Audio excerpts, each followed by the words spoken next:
What's happening, people? Banji, John, ODTV.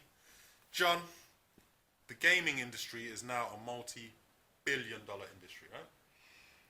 Multi-billion dollar, multi-billion pound, multi-billion everything, basically, whatever currency. It's huge. It's humongous. So big that you can enter a competition to the theme of Stone Cold Steve Austin. I love it. Right, check it out. I'll put the link below. But anyway, look, you are someone who has been involved in the games industry. You are involved in the games industry to some degree. Like, what do you think about that? About in our lifetime, just how much the games industry has grown, and the fact that we have been alive to see it grow like this. Yeah, I think we're pretty almost perfectly placed to like witness this change. I think maybe the generation just above us have even like wider eyes as to see how it's all changed. You know, we're not from the Donkey Kong era. Yes. But we're definitely there for when that would be the ones in their Club 35, Club 40, 50. Club 40-50, I think. All right. Yeah, probably. But yeah, 80. Yeah. Teenagers in the 80s, basically. Yeah. But yeah, we've seen a massive change. We've seen when we grew up. I think half our parents didn't know what computers were. Mm-hmm. They saw them as something that is a little distraction for the child, but maybe not something for me, or too expensive to put in the house. And then these home systems that were purely for gaming came out. Like probably Nintendo is a big one, isn't it? That's the one that starts to go into houses. Any house that has a bit of money gets a Nintendo in, or some alternative. And it starts from there. But it was still a niche thing, wasn't it? It was something that goes on. Obviously, kids got addicted to them and played loads of games. But it certainly wasn't this all-consuming empire it was growing into. And certainly in terms of working in it, I think, you know, obviously people have heard of companies like Nintendo, but it was a very closed-door service, unglamorous. Yep. And what we've seen now is something that has grown to sort of rival the movie business, really, isn't it? It certainly has. In terms of entertainment and how much people are willing to spend on that entertainment as well, and how much people get paid for being involved in making this entertainment as well. Like that, to me, is one of the significant things about how this industry has evolved. Now, learn how to build a website. You know, like get all these IT skills. You know. But in the bigger picture, it's not. I don't think it's a fantastic place for the industry at the moment. I think it's pretty dreadful, in fact. Oh, okay, that's interesting. Ooh, controversy. Why? Because with money, with so many people are living so well off it though, and doing so well. Many aren't. You know, it's a massive industry. Yeah. You've got studios of hundreds of people, thousands for some of them, and yet you've got 4 or 5 original games that come out each year. Yeah. And when I say original, there's still sequels to other franchises. Now, what does that remind you of? It reminds me of the movie business at the moment. So with this money comes power. With power comes saturation. Oh. People think they're onto a good thing. I thought it was going with Spider-Man. No. I was there. I was like, why does that sound like? No. That's not. We'll do Marvel talk another day. We will do. We will. Anyway. But yeah. So what you're getting now is just these top-end developers where enormous amounts of money are poured in, and only a few good games are released. And there's a huge gap in the market for like creativity, and that's where you get the return of the bedroom studios. And the bedroom studios are pretty much on a slightly lower level, but the same sort of idea and values that were put into the games that when we were growing up, which for our generation was the golden era. Every generation says that. Every generation has had the golden era. And I just think, like, is this to come into it now, to be a child now and to have all this at your doorstep?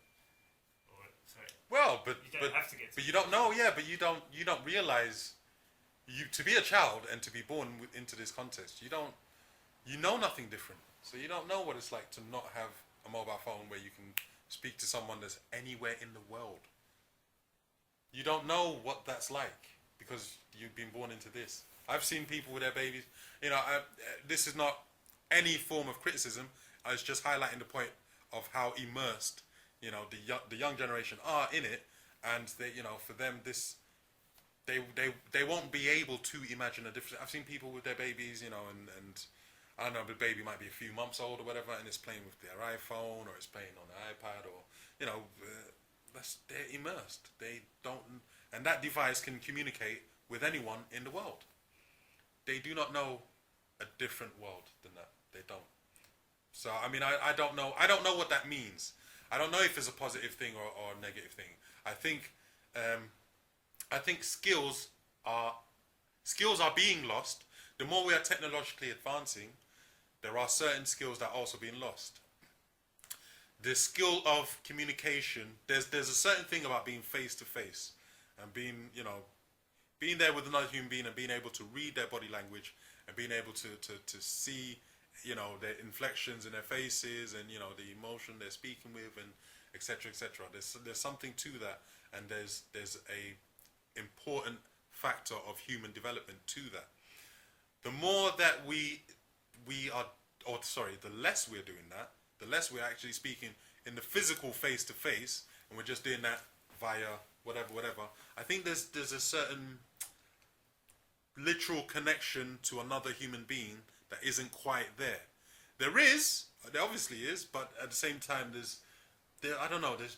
What do you think in that sense? I mean, that's definitely true, and you've seen it in the workplace a lot. With how many things are dealt with emails now, and how it allows cowardice, and it allows you to make demands of people that you wouldn't make face to face. It's like a lot of clever people in business will deliberately call back on an email because they know that it's a dying art for some people now because you're so closed off.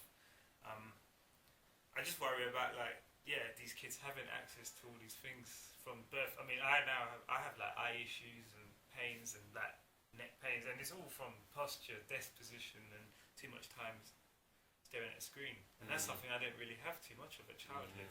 So now I have it like all the time. Now, but to counter that, you've got a general desk job, right? Your passion also involves sitting at a computer for a long time. Very true. Does it not? Very true. So would those things not still develop, even if you were allowed to just be pursuing, your passion or your passions? Would you not still be getting, that little pain in the neck and the eyes might be going funny? They would. But let me take it further. I mean, I like to read magazines, books. I do not want to read a magazine off a screen, and half of them have now switched to that. Do you see what I mean? I don't get my phone out on a tube. I do still enjoy reading. I do, but this is why for me, look, everything is like everything has a pro to it, has a pro side to it, and has a negative side to it, has a positive side to it, and a negative side to it.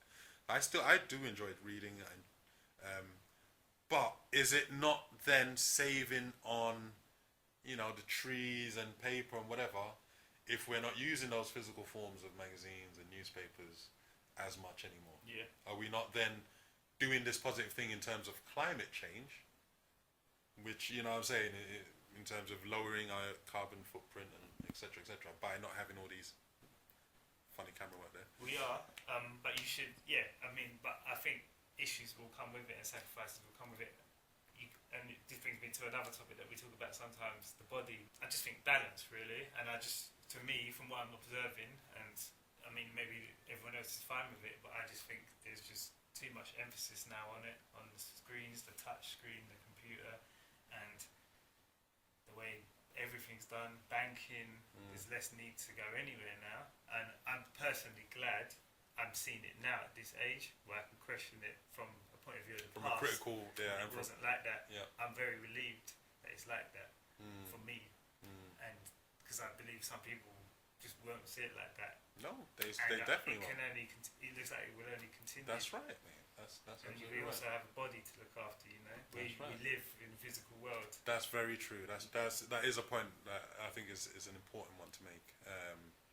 Like I said, there's pros and cons, but there's certain skills that are being lost because of the speed, not necessarily the technological advancement itself, but I feel like our technology is advancing so much that we are not able to actually keep up with it. By about 2045, there is the prediction that technology or whatever robots that we've made, and however advanced they are by that point, will then be able to make another robot, you know, without a human being having to be involved in the process in any way, shape, or form.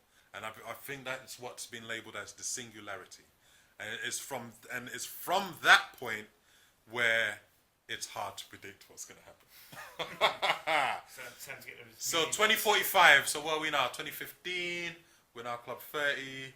So that's like what, another 30 years. So okay, by 60. So who knows, man? Who knows? Who knows if this YouTube channel is going to be still be about at 60? Because then we'll be able to look back and see. And we'll do another video and tell you how things have changed when the cars are flying and whatever else is happening. The fifth element is being sought after. I've got something to add. Go on. Don't use dating apps. Just go up to a girl and say hi. Indeed.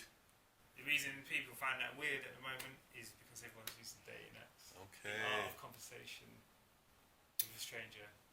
It's dying. It's dying. Oh dear, oh dear.